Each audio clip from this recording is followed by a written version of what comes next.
हप्तौँ अघि टिकट काटेर जुन जहाजको प्रतीक्षामा म थिएँ, निर्धारित समय अघि नै त्यसले मलाई छाडेर गयो। जुन पानीलाई मुसारेर किनार स्थिर बसिरह्यो, त्यही पानीले उसलाई माया मारेर गयो। जुन दिनको प्रतीक्षामा किनारामा बसिरहेँ, पुरानो यात्रीले झैँ त्यसले मलाई नदेखे झैँ गरेर गयो। म मान्दिनँ दुनियाँको कुनै घेरा जहाँ म अल्झिनु मेरो मृत्यु हुनेछ। जसलाई मैले आफ्नै अनुहारको ऐना ठानिरहेँ, बैरीले झैँ त्यसले मलाई आँखा तरेर गयो। बैरीले झैँ त्यसले मलाई आँखा तरेर गयो। कवि अभय श्रेष्ठको घेरा शीर्षकको कविता उठाएर आजको सुसेलीको ढोका खोलेको छु। यति बेला प्रविधि संयोजक नवराज भण्डारी अनि तपाईँको यात्राभरिको साथी म हेम भण्डारी हाजिर छौँ। यो यात्रामा पनि तपाईँलाई हामी उसै गरी हार्दिक स्वागत अनि अभिवादन गर्दछौँ। आज हामीसँग कवि अभय श्रेष्ठ हुनुहुन्छ। उहाँको नयाँ कविता सङ्ग्रह लहना र तीर पनि हाम्रो साथमा छ।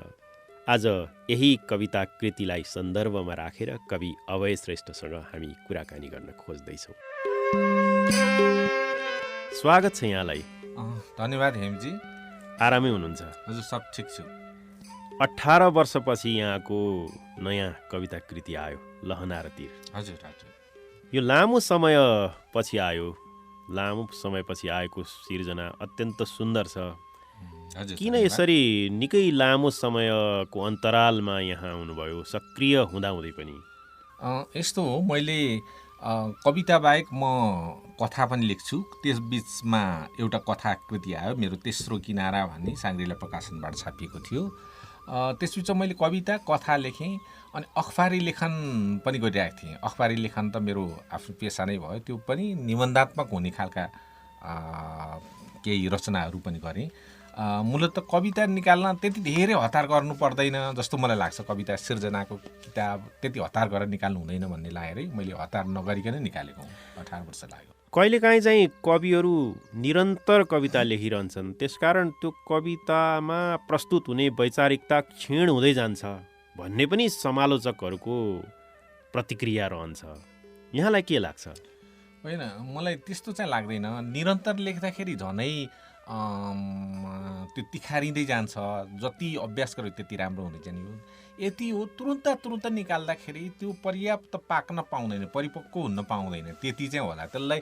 किनभने सिर्जना भन्ने कुरो तत्काल फालिहाल्ने कुरो होइन। तत्काल लेखिसकेपछि पनि त्यसलाई परिमार्जन गरिरहनु पर्ने हुन्छ। त्यसका पहिलो कुरो वैचारिक रूपमै प्रष्ट आफूले भन्न खोज्ने कुरो चिन्तन प्रष्ट छ कि छैन त्यसमा हेर्नुपर्ने हुन्छ। त्यस पछाडि पनि त्यसको कलापक्षी लाई चाहिँ निरन्तर तिखारिरहनु पर्ने हुनसक्छ। तत्कालै ठिकै जस्तो लागे पनि त्यसमा कुरा अपरिपक्वता धेरै बाँकी रहेको हुन्छ। त्यसकारण धेरै हतार गर्नु हुँदैन। मूल कुरो निरन्तरताले झनै राम्रो गर्छ। निरन्तरता भन्दा छिटो रचना फाल्ने, छिटो प्रकाशन गर्ने प्रवृत्तिले चाहिँ रचना राम्रोसँग पाक्न पाउँदैन। यहाँले उठाउनु भएको छ कवितामा विचार र कलाको विवाद एकअर्कालाई आत्महीन बनाउने प्रायोजित लफडा मात्र हो, उद्घोष नै गर्नुभएको छ। हजुर हजुर। अब यहाँ समीक्षकहरूले निरन्तर लेखिरहने कविताको कला पक्ष क्षीण हुन्छ भनेका हुन् कि विचार पक्ष पातलिँदै जान्छ भनेका हुन् कि त्यो सघन वैचारिकता अथवा कलाको प्रचुर मूल्य उद्घाटन गर्नका लागि चाहिँ कविताहरू थोरै लेख्नुपर्छ भनेका हुन् कि? त्यस्तो नहोला। उहाँहरूले भन्नुभएको चाहिँ परिपक्व आओस् भनेर भन्नुभएको होला। तुरुन्तै फाल्दाखेरि चाहिँ जो समाचार लेखे जस्तो होइन कविता लेखन। अरू सिर्जना, कुनै पनि सिर्जना समाचार लेखन जस्तै। समाचार अहिले लेख्यो, अहिले त्यो पुरानो भइहाल्छ। त्यो एकदम द्रुत गतिमा लेख्नु पर्ने हुन्छ। समाचार चाहिँ समाचार जस्तो नहोस्, तुरुन्तै आयो तुरुन्त त्यसको आयु सकिने नहोस्। यो भने चाहिँ दीर्घजीवी हो, अझ कालजयी हुन्छ। कालजयी बनाउनलाई तत्कालीन समयको कुरो चाहिँ टिप्नी हो, तर त्यसको मूल्य, त्यसको त्यो चिन्तन चाहिँ कालजयी हुन्छ। त्यसकारण त्यसलाई धेरै हतार गर्न हुँदैन, हतार गरेर बाहिर फालिहाल्नु हुँदैन भन्ने अर्थ होला भन्ने मलाई लाग्छ। यो किन आइरहेको छ? यो कवितामा विचार र कलाको विवाद, न कविताबाट विचार छुटाउन मिल्छ यहाँले भन्नुभएको छ, न कला। विचार बिनाको कविता प्राणहीन हुन्छ, कला बिनाको कविता शब्दजाल बन्छ। हजुर हजुर यहाँको उद्घोष छ। हजुर छ हजुर। यो किन आइरहेको छ विवाद? यस्तो होला, कतिपय मान्छेले कोही मान्छेले आफूलाई चाहिँ एकदम कलावादी, म अत्यन्त कलात्मक कविता लेख्छु, अर्को पक्ष वैचारिक कविता लेख्ने मान्छेहरू चाहिँ कला नै हुँदैन उनीहरूको भन्ठान्ने कति छन्। कति अनि वैचारिक कविहरू छन् जो कलावादी भन्नेहरू शब्दसँग मात्र खेल्छन्, तिनको रचनामा प्राण हुँदैन, शब्दसँग मात्रै आत्मरति गरिरहेका हुन्छन् भन्ने आरोप प्रत्यारोप चलिरहेको छ। यो दुवै खासमा त्यति सार्थक कुरो हो जस्तो मलाई लाग्दैन। कला र कविता र कला अथवा साहित्य र कला त, चिन्तन र कला त छुटाउन मिल्ने कुरै होइन एकअर्काबाट। त्यसकारण चिन्तन वैचारिकताको जुन धरातल छ त्यसको उच्च कलात्मक प्रकटीकरणका रूपमा चाहिँ, विचारको उच्च कलात्मक प्रकटीकरणका रूपमा चाहिँ कवितालाई हामीले परिभाषित गर्नुपर्छ। एकदमै हजुर हजुर। विचार भनेको प्राण हो, कला भनेको चाहिँ त्यसको श्रृङ्गार पक्ष हो, शारीरिक पक्ष भनौँ न, बाहिरी र भित्री पक्ष, प्राण र शरीर जस्तो हो। त्यसकारण दुईटा कुरालाई छुटाउन मिल्दैन। हजुर। अर्कातिर यहाँलाई एक बागी कविका रूपमा पनि परिभाषित गरिन्छ। यसलाई यहाँ कसरी लिनुहुन्छ? यहाँले बागी कवि शीर्षकमा त कवितै लेख्नु भएको छ यस सङ्ग्रहमा, लहना र तीरको 13औं पृष्ठमा छ। अन्तमा यहाँले भन्नुभएको छ, जसरी फुलसँग अभिन्न हुन्छ सुवास, जसरी पातसँगै अखण्ड रहन्छ हरियाली, त्यसरी नै देश मसँग नि रहेको भए हुने थिइनँ म बागी कवि। मूलत के हो भने विचारका हिसाबले म परम्परागत होइन, अलिक विद्रोही विचारकै मान्छे हुँ। त्यो हाम्रो परम्पराका नाममा जुन जडता छ, जुन पुरानो विचार, जुन परम्परालाई मात्र गौरव मान्ने प्रवृत्ति छ, हो परम्परामा केही अग्रगामिता छ भने त्यसलाई मान्ने कुरो हो। तर त्यो हाम्रो समयलाई, हाम्रो चेतनालाई, आम मान्छेको चेतनालाई पछाडि लाने छ भने त्यस्तो परम्परालाई मान्नु हुँदैन भन्ने विचारको मान्छे हुँ। त्यसकारण रचनाकारहरू नै सामान्यतया दुईटा प्रवृत्तिको हुन्छ। एउटा परम्परालाई मान्ने यथास्थितिवादी हुन्छन्, अर्को त्यसलाई नमान्ने विद्रोही खालका छन्, कन्फर्मिस्ट र अलिकति विद्रोही खालका। म चाहिँ विद्रोही खालको विद्रोही खालको लेखक हुँ भनेर चिनाउन चाहन्छु। त्यो किसिमको प्रतिरोध चाहिँ कविले गर्नुपर्छ भन्ने नै यहाँको भनाइ हो। मेरो आफ्नो धारणा चाहिँ त्यो हो। अब अरूको धारणा बेग्लै हुनसक्छ, अरूको धारणा चाहिँ कला भए पुग्छ पनि भन्न सक्नुहुन्छ, त्यो उहाँहरूको विचार हो। मेरो विचार मैले राख्न पाउँछु, उहाँहरूको विचार उहाँले राख्न पाउनुहुन्छ। भनेपछि विचारविहीनहरूको आवाज रहेछ नि। कविता कमजोर, उत्पीडित र सत्ताविहीनहरूको पक्षमा हुन्छ यहाँले भन्नुभएको छ। हजुर। सत्ता पक्षधर सिर्जना त केवल खुसामद हो। मेरो भनाइ नै यही हो, धारणा यही हो। त्यसकारण आजका यहाँका कविताहरू वास्तवमा प्रतिरोधी कित्तामै छन् भनौँ। पक्का प्रतिरोधी कविता हो मेरो। यसको आवश्यकता चाहिँ हाम्रै मुलुकमा अथवा यो सदा सर्वदा नै रहिरहने विषय रहेछ। यो हाम्रो मुलुकमा मात्रै होइन, यो सार्वभौम कुरो। प्रतिरोध लेखकहरू सामान्यतया प्रतिरोधी नै हुन्छन्, विद्रोही नै हुन्छन्। त्यो यथास्थितिलाई गुणगान गर्नेहरू कमै हुन्छन् जस्तो मलाई लाग्छ। मेरो आफ्नै रिडिङ पनि संसारकै कविताहरू, अधिकांश कविहरू, अधिकांश लेखकहरू त्यो तत्कालीन समय भन्दा झनै चिन्तनका हिसाबले 50 वर्ष अगाडि हुन्छन्। एकदम त्यो राम्रा रचनाकारहरू चाहिँ तत्कालीन समयभन्दा 50 वर्ष अगाडिको उनीहरूको चेतना हुन्छ। एक दुईवटा मलाई जापानका कविता हेऱ्यो भने चाहिँ तत्कालीन समय त्यो यथास्थितिवादी जस्तो लाग्छ। संसारका नत्र धेरै जसो कविताहरू चाहिँ एकदम अग्रगामी, प्रतिरोधी र विद्रोही नै हुन्छन्। त्यसरी हेर्दाखेरि चाहिँ साहित्यकारहरूमा पनि कविहरू चाहिँ राज्य पक्ष, सत्ता पक्षको प्रतिपक्षमै रहेर आफ्ना सिर्जनाहरूलाई अघि बढाइरहेका हुन्छन्, अथवा उनीहरूले त्यसरी बढाइदिए हुन्थ्यो भन्ने नै यहाँको धारणा हो। मेरो धारणा चाहिँ लेखक त सत्ताको विपक्षमै हुनुपर्छ भन्ने मेरो धारणा हो। कतिपय मान्छे चाहिँ अब सत्ताको विपक्षमा भनेर पनि प्रवृत्तिका हिसाबले सत्तापक्षी पनि हुन सक्छन्। म आफू चाहिँ कविता जस्तो म व्यक्ति पनि त्यही हुनुपर्छ भन्ने ठान्छु। म आफू चाहिँ कम्ती त्यस्तो छु भन्ने दाबी गर्छु म। अब यहाँले अर्को सुन्दर पक्ष पनि यहाँ उद्घाटन गर्नुभएको छ। कविताको सान्दर्भिकता जति सार्वभौम भए पनि यो आफ्नै जरा, जमिन, गाउँठाउँ र क्षेत्रमै उभिएको हुन्छ। हजुर, यो त असाध्यै सुन्दर कुरा हो नि।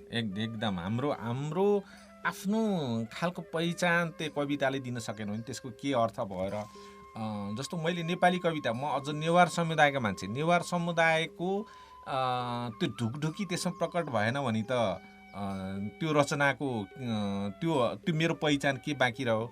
मेरो कविता जस्तो भन्नुहोस् न, नेवार समुदायको अलिकति ढुकढुकी नभएको मेरो गाउँ मेरो क्षेत्रको पहिचान दिने भएन भने संसारमा त्यो अनुवाद भएर जाँदाखेरि त्यो यो नेपालको कविता हो, नेपालको नेवार समुदायको एउटा कविले लेखेको कविता हो भनेर कसरी चिनिएला त? त्यो एउटा महत्त्वपूर्ण प्रश्न छ। त्यसकै पृष्ठभूमिमा कविताहरू हुर्किरहेका छन्। यहाँ भनिएको छ, कवि अभय श्रेष्ठ नेवा संस्कृतिका बिम्बहरूले तिनको संरचनालाई अझै सघन बनाएर प्रस्तुत गर्छन्। हजुर हजुर। भक्तपुर त यस्तो सुन्दर स्थल हो, सुन्दर सहर पनि हो, जहाँ हामी त्यो सांस्कृतिक विविधताहरू भेट्टाउँछौँ। त्यहाँभित्र नेवारी संस्कृति साँच्चै सुन्दर ढङ्गमा प्रस्तुत भइरहेको, आफै कविता नलेखे पनि कवितै पढिरहे जस्तो त्यहाँ हिँड्दै जाँदा। र त्यहाँ चाहिँ नेपाल भाषाको कविता प्रतियोगिता पनि हुने गरेको त्यो पनि पाइन्छ नि? हुन्छ, बेला बेलामा त्यहाँ दुईवटा संस्थाले गर्छ। एउटा विराट नेपाल विराट भाषा साहित्यले गर्छ, अर्को तमुजिया। त्यो वर्षी नै दसैँ पछाडिको द्वादशीको दिन र त्रिदशीको दिन एउटा कार्यक्रम हुन्छ। त्यो चाहिँ तमुजियाले गर्छ। द्वादशीको दिन विराट भाषा साहित्यले गर्छ। त्यसमा नेपाल भाषाको कविता प्रतियोगिता पनि हुन्छ। सुशीलीको आजको श्रृङ्खलामा कवि अभय श्रेष्ठ हाम्रो साथमा हुनुहुन्छ। उहाँको नवीन कविता कृति लहना र तीर पनि हाम्रो साथमा छ।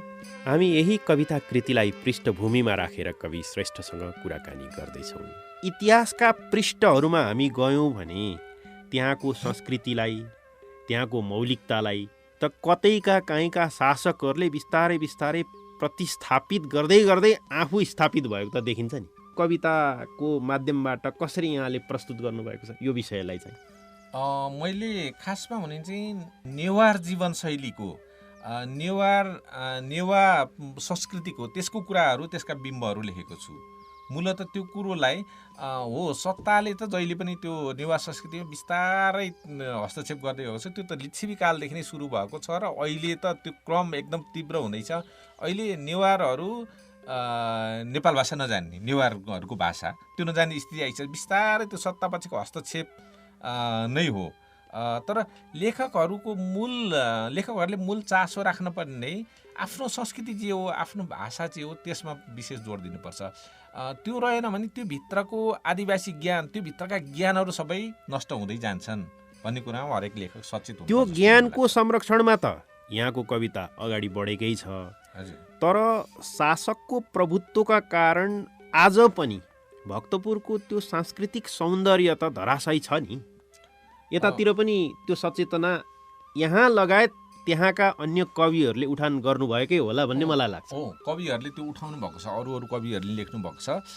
तर भक्तपुरमा चाहिँ त्यहाँको सांस्कृतिक सौन्दर्यलाई जोगाउने काम चाहिँ त्यहाँको स्थानीय सरकारले चाहिँ राम्रोसँग गरिरहेको छ होला। त्यसलाई बिस्तारै भाषा मर्दै गएको स्थिति चाहिँ हरेक ठाउँमा छ।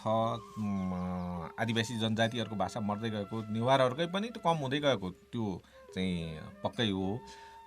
तर त्यहाँको संस्कृतिलाई जोगाउने काम चाहिँ त्यहाँको अधिकतम प्रयास त्यहाँको स्थानीय सरकारले गरेको चाहिँ म देख्छु। त्यो चाहिँ एकदम प्रशंसनीय पक्ष हो। फेरि कुनै समय मैले आफैले त्यो कुरा देखेँ, अनुभूत पनि गरेँ कि भक्तपुरमा नेवार जातिका अनेक थरहरू छन्।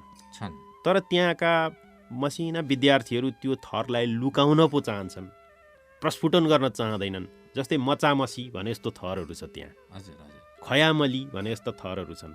तर विद्यार्थीले चाहिँ त्यसलाई लुकाएर श्रेष्ठ प्रधान लेखिदिने सजिलो भयो नि त। यो स्थिति अझै पनि त्यहाँ देखिन्छ। यो चाहिँ यस्तो होला, अपवाद होला होइन।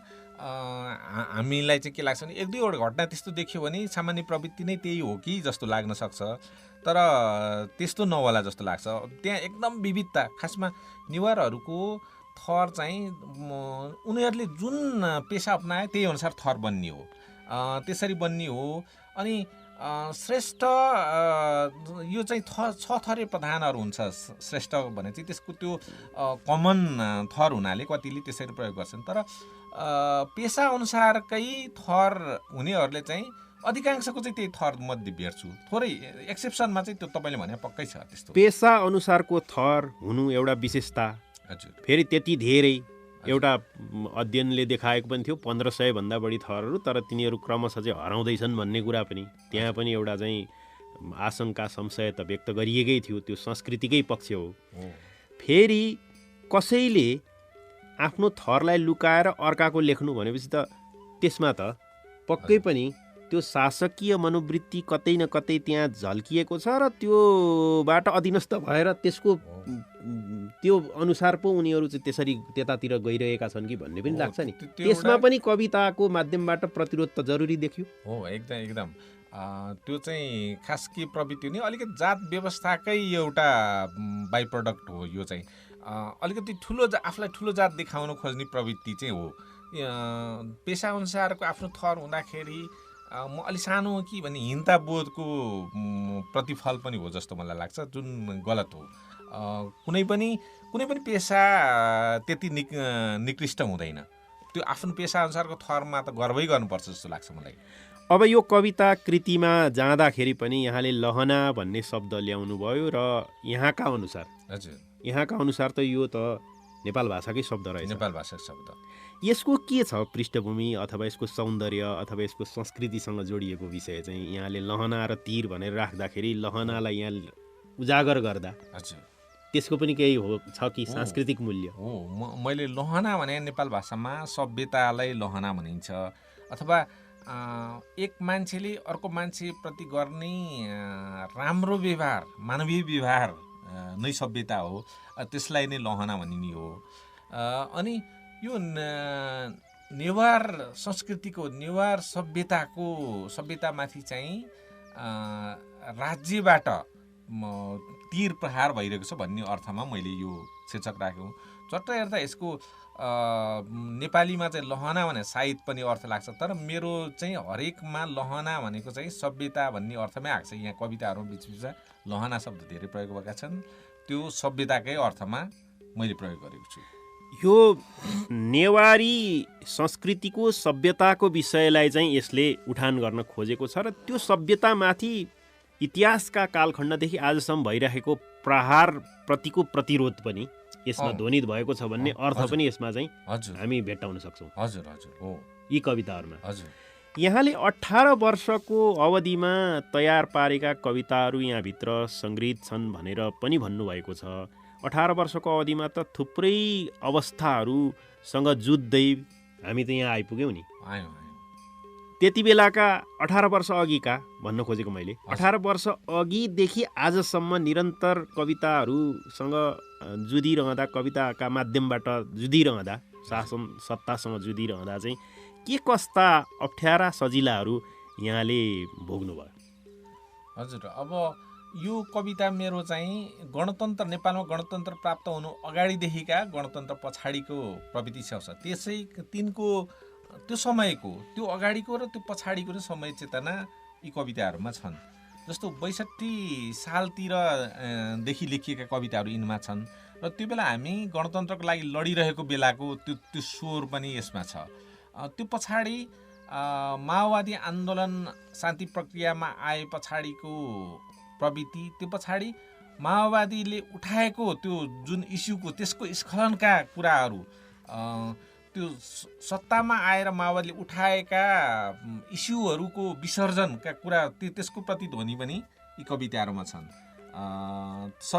समग्रमा मैले चाहिँ आफ्नो कवितामा समय चेतनालाई उतार्ने प्रयास गरेको छु। समयको सुन्दर चेतनाको प्रस्तुति नै कविताको शक्तिशाली स्वरूप रहेछ। यहाँका कविता पढ्दै जाँदा त्यो लाग्छ। तर यहाँभित्र त्यो कविताको सौन्दर्यमा झल्किरहेको सांस्कृतिक प्रतिरोधको विषय जसरी छ, त्यो चाहिँ अर्को एउटा सौन्दर्यको पक्ष पनि रहेछ भन्ने मेरो चाहिँ मूल्याङ्कन छ। हजुर हो, एउटा समय चेतना चाहियो, अर्को आफ्नो आत्मपहिचान त जरुरी भयो। कुनै पनि कवि कुनै पनि स्रष्टाले आफ्नो आइडेन्टिटी के हो त त्यो त देख्नु पर्यो, आफ्नो सिग्नेचर के हो। एउटा कविको सिग्नेचर आफ्नो त्यो पहिचान झल्किने केही न केही त हुनु पर्यो। मेरो कवितामा अलिकति नेवा संस्कृतिका बिम्बहरू नै आएका हुन्, त्यसले नै मलाई अलिकति चिनाउँछ होला जस्तो मलाई लाग्छ। यो प्रसङ्गलाई अझै सुन्दर बनाउन कविको कविता पनि सुन्नका लागि धेरैले चाहना गर्नुहुन्छ। त्यसर्थमा यहाँको एउटा कुनै कविता हामी यति बेला सुन्न चाहन्छौँ। अलिकति लहनाको प्रसङ्ग आएको भएर लहनाकै प्रसङ्गको एउटा कविता सुनाउँछु। लहनामा सूर्योदय, यो कविताको शीर्षक। नयाँ वर्षले त मलाई भिन्तुना भन्दै भनेन, मेरै मायाले पनि छातीमा बस्ने गरी मलाई मायाको कुनै नासो दिएन। मानौ म थिएँ पुलुकिसी वा पियारीलाई उपहार पठाइएको भ्यान गएको कान थियो मेरो कथा। जसका आँसु र सुस्केराहरूमा मिसिएको थिएँ म पातमा हरियाली जस्तै, तिनकै स्मृतिमा थिइनँ म कहीँ कतै। मानौ यहाँ पातबाटै गायब थियो हरियाली, हावाबाटै अलग थियो शीतलु, फुलबाट उडेको थियो सुगन्ध, लाग्थ्यो उदाएर पनि घाम कतै लुकेको बिहान थियो मेरो कथा। जब मित्रहरूको बीच नै मित्रताको रङ उड्यो, आफन्तको भिडमा आत्मीयताको ढङ्ग उड्यो, काल भैरवले झैँ जिन्दगीले मै माथि अट्टहास गरिरह्यो, तर मैले उसलाई सधैँ मुटुभित्र बेरिरहेँ। लहनामा सूर्योदय हुन्छ भनी हेरिरहेँ, एउटा हाँगा खसेकी भो अर्को कहीँ भेटिएला, बाँसकै सागुबाट सही मैले नदी तरिरहेँ। धन्यवाद। मेरै अधुरो मुस्कानले अशान्त भएको हो यो संसार, फक्रन बाँकी सूर्यमुखी झैँ यौवनको कालीमा पनि मेरा पूर्वजको ओठमा थियो अधुरो मुस्कान। मेरो ओठमा झुन्डिएको यो मुस्कान पनि आधा हो जो पाएको हुँ मैले विरासतमा। तिम्रो विनम्र अहङ्कारको सन्दुकमा थुनिएका छन् हाम्रा बाँकी मुस्कानहरू। आफ्नै आँखाबाट बसाइ सर्ने सपना जस्तै होसै भएन मेरा पुर्खालाई कहिले लुट्यो तिनको मुस्कान। बेपरवाह बगिरहेको बाढी जस्तो जिन्दगीको बिँडो सम्हाल्दै थाहै भएन तिनलाई आफ्नै हृदयबाट ढुकढुकी खोसिएको। जब मैले पाएँ आफ्नै हृदयको ढुकढुकी अधुरो अपुरो, जब नियाली हेरेँ आफ्नै आँखाको ऐनामा, वर्षन बाँकी बादल झैँ अधुरो मुस्कान मैले देखेँ संसारका सारा निरीह र तल खसालिएका मानिसहरूको मुस्कान पनि आधा र अधुरै छ। बादलको भुमरीमा छेकिने घाम जस्तै जब मुस्कान लुटिन्छ, मुस्काइरहेका आँखामा पनि आक्रोश देखिन्छ। यो अधुरो मुस्कान खोसिएका हाम्रै सपनाहरूको नासो हो। म पनि तिमी जत्तिकै शान्ति प्रेमी हुँ भलाद्मी मित्रहरू, म पनि तिमी जत्तिकै शान्ति प्रेमी हुँ। मेरो अन्तस्करणले पनि गाइरहेको हुन्छ सधैँ मिलनकै प्रेम गीत, उत्तिकै प्रिय छ मलाई पनि सदाचारको खुसी संसार। फुल्न नसकेको यौवन जस्तै जबसम्म अधुरो रहन्छ मानिसहरूको ओठको मुस्कान, संसार शान्त सुन्दर विशाल छ भनेर जति सुमधुर गीत गाए पनि 2/3 विश्व सदैव युद्धमै हुन्छ, 2/3 विश्व सदैव युद्धमै हुन्छ। अर्धमुस्कान शीर्षकको अर्को एउटा कविता कवि श्रेष्ठको वाचन गरेको हुँ। आज हामीसँग कवि अभय श्रेष्ठ रहनुभयो। हामीले यो एक डेगलाई यत्तिमै थामेका छौँ। आगामी साता पनि हामीसँग कवि श्रेष्ठ रहनुहुनेछ र सन्दर्भमा उहाँको नवीन कविता कृति लहना र तीर राखिनेछ।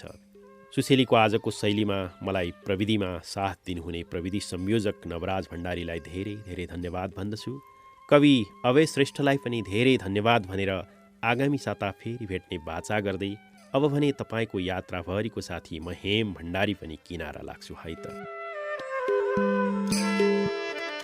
यो प्रदर्शनीको भित्तामा टाँगिएको सुन्दर स्निग्ध र उदास युवतीको तस्बिर देख्दा किन स्तरी हल्लिन्छ मेरो मुटु।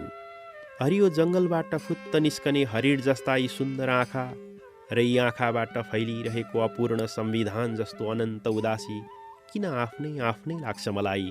किन आत्मीय लाग्दैछ चन्द्रमाको कालो छाया जस्तो यो दुखी हाँसो। यो बतास फैलाइरहेको केश राशि, यो अनुहारको अदा किन यस्तरी परिचित लाग्छ मलाई। किन अज्ञात प्रेमको दुःख बल्झिरहन्छ मेरो छातीमा बारम्बार। किन उसका आँसु र पसिनाको झरीले मेरो हृदयको भित्तामा कोरिरहन्छ एउटा बागी गीत बारम्बार। के आँखा जति मानिसलाई पढ्न सकिने सुन्दर किताब संसारमा केही छ?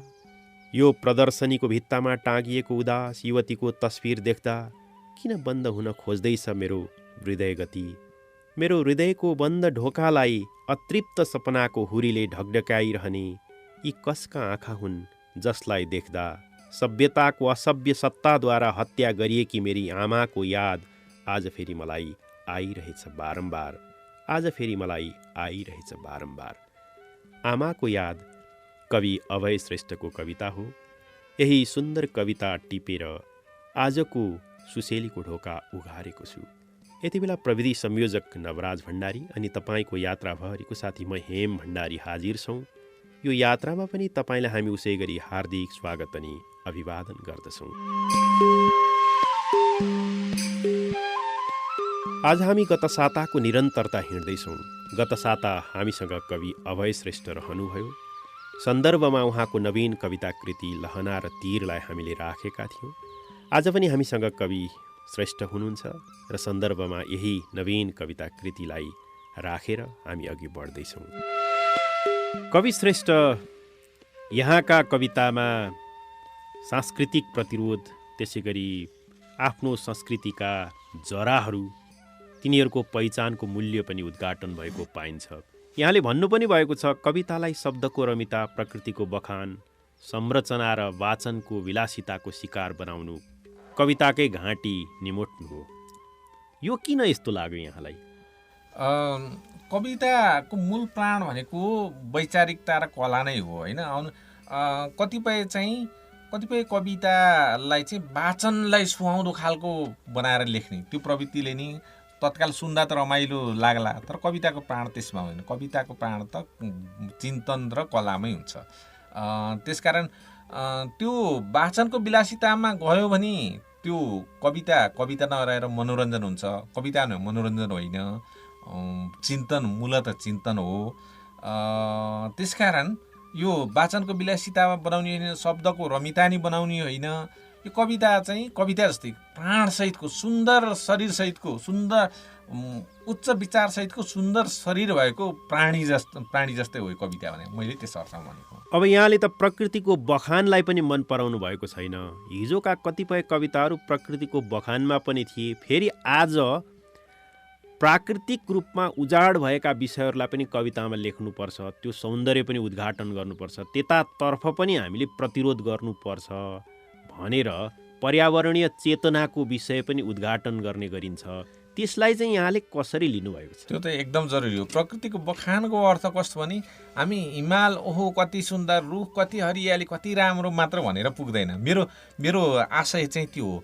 प्रकृति जोगाउनुपर्छ, हाम्रो जीवन पनि प्राकृतिक बनाउनुपर्छ। जस्तो मेरो आफ्नै कविता रुख र पात भन्ने त्यो कविता वातावरणीय चेतनाको कविता पनि हो भन्ने मलाई लाग्छ। त्यो एक र अर्काको सहज यता जीवनसँग पनि जोड्न मिल्छ, तर प्रकृतिसँग जोड्न मिल्छ। मूल त्यसको अन्तर्य चाहिँ के हो भने प्रकृतिसँग जीवन जोडिएको हुन्छ। त्यो निरपेक्ष प्रकृतिको मात्रै बखान कविता हुन सक्दैन भन्ने अर्थ हो। त्यो हिमाल हेरेर हामी दङ्ग पर्यौँ भन्ने मात्रै होइन। हिमालमा हिउँ नहुँदाखेरि हाम्रो जीवनमा के असर पर्छ हामीले लेख्नुपर्ने कुरो चाहिँ त्यो हो। हाम्रो हरियाली मासिँदै जाँदाखेरि हाम्रो जीवनमा के असर पर्छ, पृथ्वीको जीव प्राणी जगतमा के असर पर्छ भने हामीले लेख्नुपर्ने त्यो हो। त्यसको त्यो प्रकृतिको बखान मात्रै ठिक कुरो होइन भन्ने मात्रै हो मेरो। अब यतातिर प्रकृतिको बखान भन्दा प्रकृतिमा परेको समस्याको उद्घाटन महत्त्वपूर्ण देखियो। फेरि हामी कहाँ त जस्तै कृषि उत्पादनकै कुरा गर्दा यहाँ त भक्तपुर जसले काठमाडौँ उपत्यकालाई तरकारी खुवाउँछ, पुरा खुवाउँथ्यो भनौँ।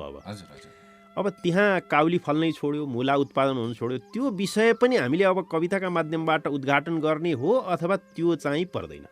एकदम जरुरी छ। यो उत्पादन त यति महत्त्वपूर्ण हो कि त्यो अत्यन्त जरुरी छ। हामी राजनीतिक रूपले चाहिँ एकदम साम्राज्यवादको खुब विरोध गरिरहेका हुन्छौँ, तर उत्पादन गर्दैनौँ। उत्पादन नगरेपछि हामी आत्मनिर्भर हुन सक्दैनौँ। आत्मनिर्भर नभएपछि साम्राज्यवाद त्यसै छिर्छ। यो यति सामान्य कुरोलाई नि राजनीतिक पार्टीहरू चाहिँ धेरै महसुस गर्न सके जस्तो लाग्दैन, किनभने नारा मात्रै बनाइरहनु भएको छ, व्यवहारमा चाहिँ देखिएको छैन। उत्पादनमा जोड दिने हो भने साम्राज्यवाद त 80% त त्यसै पराजित भएर जान्छ। भनेपछि उत्पादन सम्बन्धसँग जोडिएका किसान दाजुभाइका समस्याको पृष्ठभूमि पनि खोतलिनु पर्यो। हजुर। प्रकृति पर्यावरण संरक्षणको विषय पनि उद्घाटन हुनु पर्यो। हजुर। र आज हामीले कृषिमा जसरी विफलता मात्रै प्राप्त गरिरहेका छौँ त्यसको सफलताका आधारहरू पनि खोतलिनु पर्यो। पर्यो। त्यो चाहिँ कविताको सौन्दर्य हो। हो, त्यो कविताको विषय त्यो पनि बन्नु जरुरी छ। र आजका कविताहरू त्यसरी लेखिए, अन्य साहित्यहरू पनि त्यसरी लेखिए भने ग्रामीण इलाकाका सामान्य पाठकहरूले पनि त्यो पढेर यहीँ मात्रै काउली फल्नुपर्छ भन्ने त भएन नि। भएन हजुर। यहाँबाट देशभरिका ठाउँहरूमा पनि कसरी फलाउन सकिन्छ भन्ने कुरा पनि आउँथ्यो होला। त्यो खालको कृषि साहित्य पनि आज हामीले लेख्नुपर्ने हो। साहित्य कुनै पनि विषयमा सीमित हुनु जरुरी छैन, त्यसको फलक व्यापक हुन्छ। हामीले पर्या साहित्य भनेर अहिले आएको छ, पर्यावरणीय साहित्य पनि त्यो भएर त्यसकारण लेख्नु चाहिँ एकदम जरुरी छ। पर्यावरणीय साहित्यभित्रै त्यो कृषिका विषयहरू पनि अटाएर के कारणले गर्दाखेरि आज उत्पादन घट्यो त्यो खोतलिनु पनि जरुरी हुने देखियो। हजुर। अब अर्को पनि यहाँको एउटा सुन्दर कविता भए अझै सुन्दर होला। यो बिहानीलाई सुन्दर बनाउन आज हामी अभय श्रेष्ठसँग बसेका छौँ। उहाँले सांस्कृतिक प्रतिरोधका विषयहरू साँच्चै सुन्दर ढङ्गमा उठाउनु भएको छ र सन्दर्भमा लहना र तीर कविता कृति पनि छ हामीसँग। अर्को एउटा छोटो कविता छ, सत्यलाई साक्षी। अब सत्यलाई पनि सत्य साबित हुन साक्षी चाहिन्छ। अब सत्यलाई पनि सत्य साबित हुन साक्षी चाहिन्छ। घामलाई घाम हुन, जुनलाई जुन हुन र आकाशलाई आकाश हुन साक्षी चाहिन्छ। दूर क्षितिजबाट ओर्लिएको घामको उज्यालोसँगै जिन्दगीको हरियालीको खोजीमा हिँडिरहे कति मानिसहरू, तर मेट्दै गए तिनले आफ्नै पाइतालाको छाप। अब कविताले मात्र कोही कवि हुँदैन, अब कविलाई कवि हुन, गायकलाई गायक हुन र मान्छेलाई मान्छे हुन पनि साक्षी नै चाहिन्छ। थाहा छ साक्षीले धेरैपल्ट फेरिदिएको छ सत्यको परिभाषा, साक्षीले धेरैपल्ट फेरिदिएको छ सत्यको रङ, साक्षीकै कारण धेरैपल्ट बन्दी भएको छ सत्य। अब सत्य नै साक्षीको खल्तीको रुमाल भएको छ। धन्यवाद। अब सत्य नै साक्षीको खल्तीको रुमाल भएको छ। अब यहाँले सङ्केत गर्नु भए अनुसार विभिन्न किसिमका सङ्कथनहरू निर्माण हुँदै जाने रहेछन्। हजुर। त्यसमा त सञ्चार माध्यमले पनि ठुलो भूमिका खेल्छ। हजुर। त्यस अर्थमा पनि हाम्रा विविधताहरू जसरी प्रस्तुत भइरहेका छन् त्यसलाई प्रष्ट बनाउनका लागि पनि त्यो सङ्कथनसँग जोडिनुपर्ने बाध्यात्मक स्थिति भएकाले त्यसलाई चिर्नका लागि पनि अन्य अरू कविताहरू बनाउनु पर्ने भयो भन्न खोज्नुभएको। खासमा त्यसो भन्दा पनि अहिलेको स्थिति, अहिलेको खास त्यो ट्रेजेडीमाथिको यो व्यङ्ग्य हो जस्तो मलाई लाग्छ। यो एउटा दार्शनिक खालको व्यङ्ग्य हो जस्तो लाग्छ। सत्य त आफैमा त्यसलाई प्रमाण चाहिने होइन नि।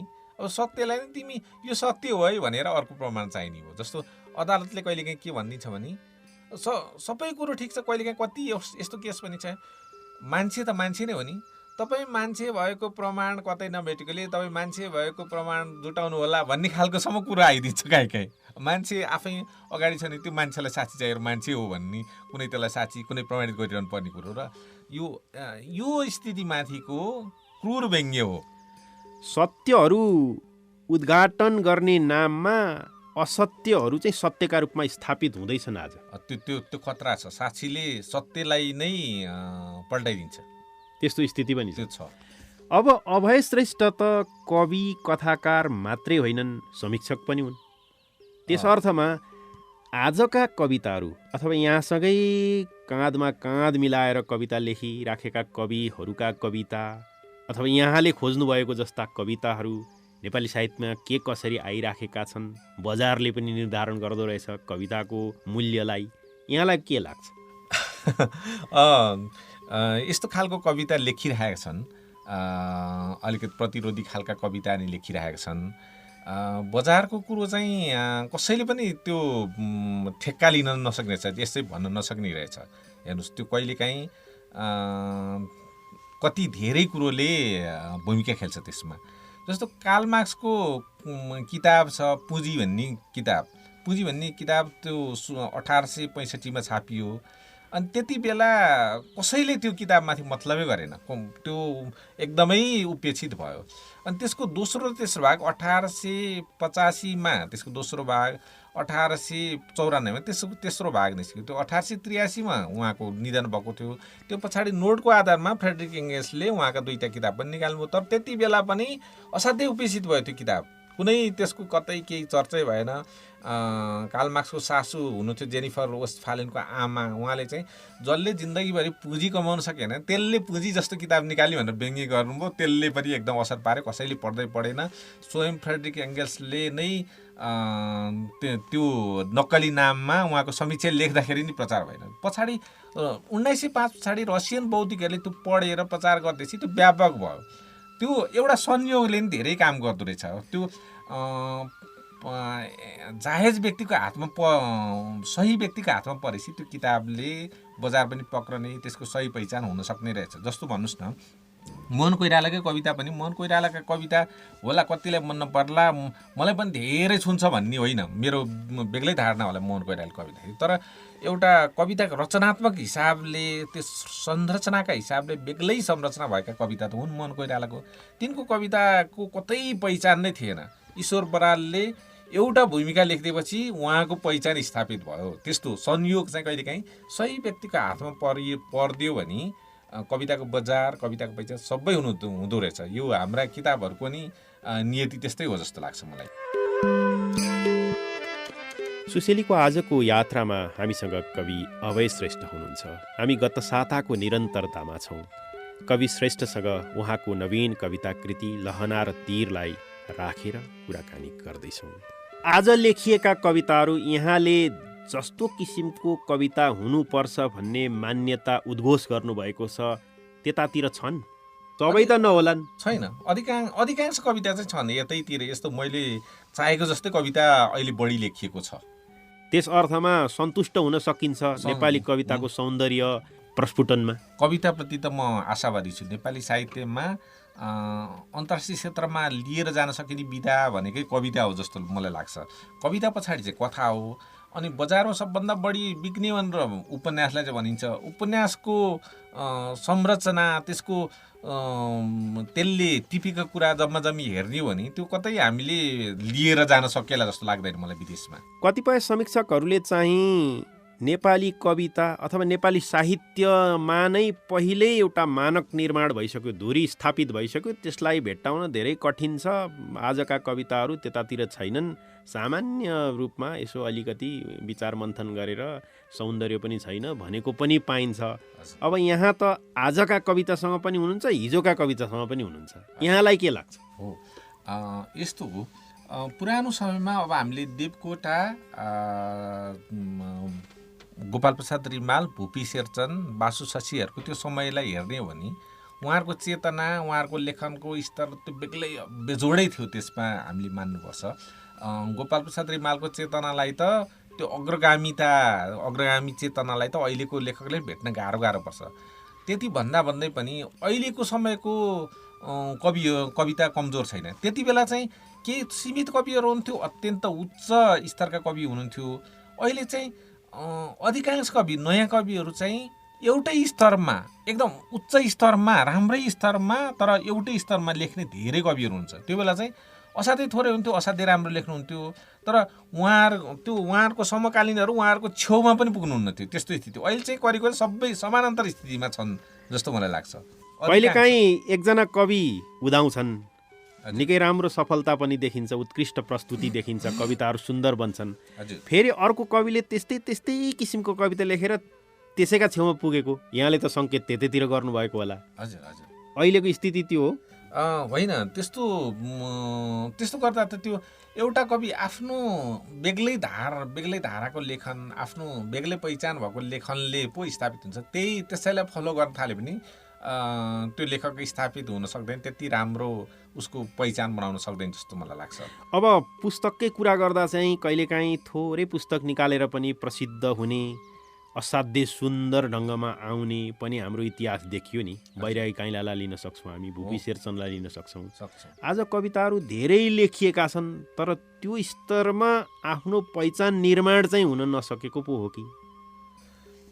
त्यस्तो पनि नहोला। त्यो तपाईँले भने पक्कै हो। थोरै लेख्दा पनि भुपी शेरचनहरू, गोपाल प्रसाद रिमालले नै कति लेख्नुभएको हो र होइन, बैरागी काइँलाले नै असाध्यै थोरै लेख्नुभएको हो। विभिन्न संयोगले नै काम गर्छन् होइन। तर अहिलेका कविता तत्काल अहिले मूल्याङ्कन चाहिँ भइहाल्दैन। यसको मूल्याङ्कन यो छटनी भएर आउँछ। एकदम बेजोडका कविता, कालजयी कविताहरू चाहिँ केही समय पछाडि नै त्यसको त्यो परीक्षण, अहिलेका कविताहरू परीक्षण हुन बाँकी छ। परीक्षण भएपछि त्यसको पनि त्यो कति त्यसको कालजयिताको चाहिँ परीक्षण हुन बाँकी छ। त्यो हुन्छ, कति राम्रा हुन् कति नराम्रा हुन् भन्ने चाहिँ केही समय पछाडि त्यसको मूल्याङ्कन हुन्छ नै। अब यी कविताहरूमा लहना र तीर चाहिँ कहाँनेरि छ? हजुर, लहना, यो हरेक कवितामा लहना छ। अनि हरेक कवितामा लहनामाथि तीर हानिएको काहीँ न काहीँ त्यो वेदनाको उद्घाटन चाहिँ हरेक जसो कवितामा छ। अभय श्रेष्ठ त आफ्नो पहिचान निर्माण गरिसकेका कवि हुन्। हजुर, समकालीन कविहरूलाई पनि कविताको सौन्दर्य, कविताको विषय, सारा कुरा सिकाउने कवि हुन्। समीक्षाका माध्यमबाट पनि सिकाउने कवि नै हुन्। आफ्नो स्थान निर्धारण गरिसकेका, त्यसकारण 18 वर्षसम्म पनि कविहरू अथवा कविताका पाठकहरू त अभय श्रेष्ठको कविता कृति खोजिरहेकै थिए। हजुर हजुर, र आज प्राप्त भएको छ। अब यो सन्दर्भमा लहना र तीर पढ्नुपर्छ त हामीले भन्नै पर्छ। हजुर, कवि स्वयं हुँदा कविले नै किन पढ्नुपर्छ भन्ने उत्तर राखिदिँदा अझै सुन्दर हुन्छ कि भन्ने मलाई लागेको। धन्यवाद। पहिलो कुरो चाहिँ म समीक्षक होइन होला, म पाठक हुँ। पाठकीय अनुभूति, त्यो पाठकको भावकीय दृष्टिकोण त राखिएको छ। पाठकीय दृष्टिकोण राख्छु म। बेला बेला त्यो आफ्नो सामाजिक सञ्जालमा नि लेख्छु, अखबारमा नि लेख्छु। मेरो किनभने अखबारी कामै लेख्ने काम हुनाले ती कुराहरू आइ नै हाल्छन्।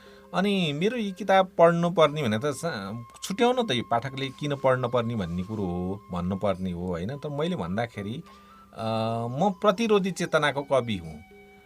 अनि म परम्पराको नाममा जडताललाई भत्काउने खालको कवि हुँ र कलासहित पनि लेख्ने कवि हुँ भन्ने मेरो दाबी हो। अरूले भन्नु होला नहोला, त्यो बेग्लै कुरो भयो।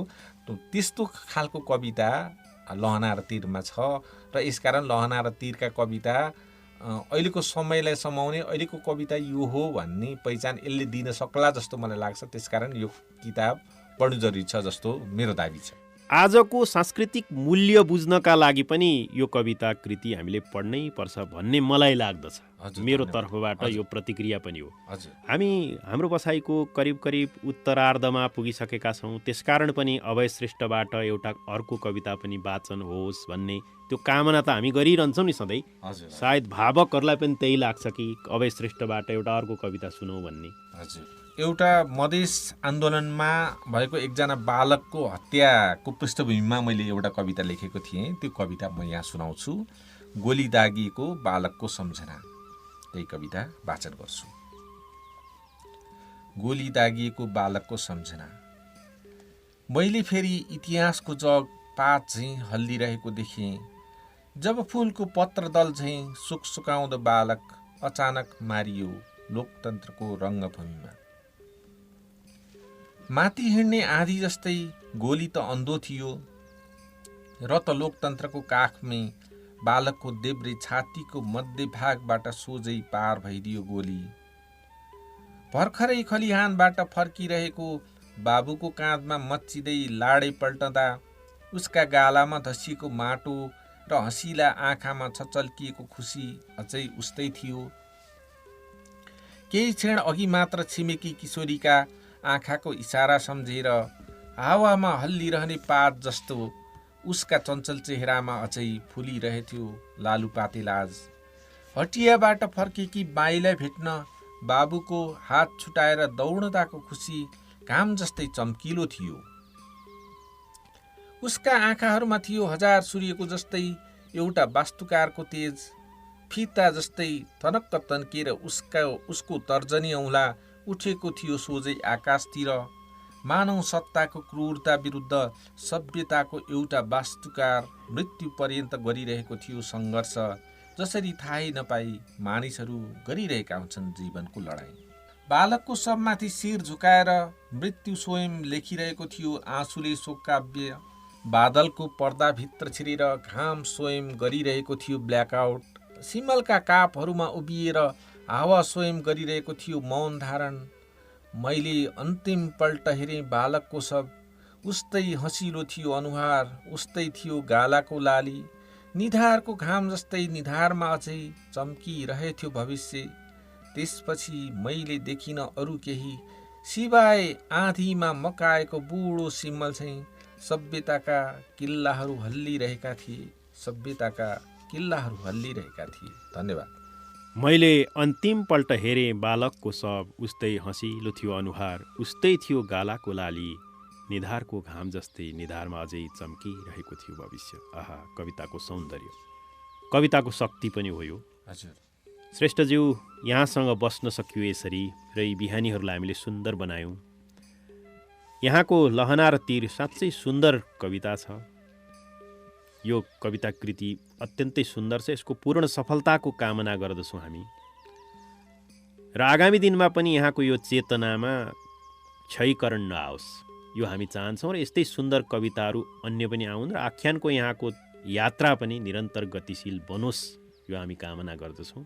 यसरी हामीलाई साथ दिनुभयो, यहाँलाई धेरै धेरै धन्यवाद छ। हेमजी, तपाईँलाई पनि धेरै धेरै धन्यवाद। यो कान्तिपुर एफएमलाई पनि असाध्यै धेरै धेरै धन्यवाद र मलाई सुनिरहने श्रोतालाई पनि धेरै धेरै धन्यवाद भन्न चाहन्छु। र यो किताब मैले चाहिँ मूलत आलोचना, मेरो कवितामाथि खुलेर आलोचना गरिदिनुहोस् भनेर मैले यो किताबमा आग्रह पनि गरेको छु, किनभने म आलोचनाप्रति लेखक सहिष्णु हुनुपर्छ भन्ने ठान्छु। यो कविता पढिदिनु भयो भने तपाईँले खुलेर आलोचना पनि गर्न पाउनुहुन्छ। पढ्नु भएन भने केही छैन, तर पढ्नुभयो भने चाहिँ तपाईँले राम्रोसँग आलोचना पनि गर्न पाउनुहुन्छ। यसकारण सम्भव भएसम्म यो कविता प्रेमीहरूले यो किताब पढिदिनु होला र मलाई खुलेर आलोचना गरिदिनु होला भन्ने म आग्रह गर्छु। र अन्त्यमा फेरि पनि सबैलाई हार्दिक धन्यवाद भन्न चाहन्छु। नमस्ते, धन्यवाद। म सिङ्गो रुख हुँ, तिमी केवल पात हौ भनिरहन्थेँ। आज थाहा पाएँ पात बिना म कति कति रित्तो रहेछु। म जीवन्त हरियाली पात हुँ, म बिना तिमी केवल मृत रुख हौ भनिरहन्थेँ। आफ्नै अभिमानले गलेर एक दिन म त झरिगएछु, पराजित मनको सपना झैँ मरिगएछु। पलाएछन् रुखमा फेरि नयाँ नयाँ पातहरू, पलाएछन् रुखमा फेरि नयाँ नयाँ पातहरू, नयाँ नयाँ पातहरू। रुख र पात कवि अभय श्रेष्ठको अर्को एउटा सुन्दर कविता हो। यही कवितामा आइपुगेपछि हामीले यात्रालाई विश्राम दिन खोजेका छौँ। कवि श्रेष्ठसँग हामी यसरी रहन सक्यौँ र दुईवटा श्रृङ्खला उत्पादन गर्न सक्यौँ। यो बिहानीलाई यस रूपमा सुन्दर बनाइदिनु भएकोमा कवि अभय श्रेष्ठलाई धेरै धेरै धन्यवाद भन्दछु। मलाई यात्राभरि प्रविधिमा साथ दिनुहुने प्रविधि संयोजक नवराज भण्डारीलाई पनि धेरै धेरै धन्यवाद भन्दछु। आगामी शैलीमा अर्को एउटा नवीन सन्दर्भ उद्घाटन गर्ने वाचा गर्दै अब भने तपाईँको यात्राभरिको साथी म हेम भण्डारी पनि किनारा लाग्छु है त।